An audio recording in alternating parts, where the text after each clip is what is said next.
meeting with AFP and PNP, and they recommended to us to continue itong heightened security measures.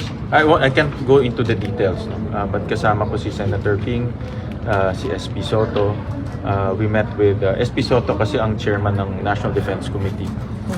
So we met with AFP and PNP para pag-usapan itong threats. Bottom line is they recommend for us to continue to be proactive and continue implement yung heightened security measures natin. Humingi rin kami ng suporta sa kanila sa pagbibigay ng intelligence information dahil sila lang naman may intelligence information network.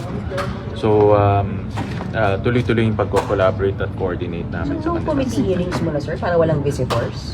Ganun ba? This week wala naman nakaschedule na committee hearings. In the weeks to come, sir? We'll take it week by week. No? Ginagawa ko every week, nagko-coordinate kami with the agencies. Si General Corpus last week nasa NICA and nasa NBI. So every week gagawin ko, I'll coordinate with this intelligence agency. Then sir, meron kayong comprehensive SSI sa buong premises ng Senate? Yes, this is in preparation for tomorrow's special session, and as well as yung security threat na nakukuha natin.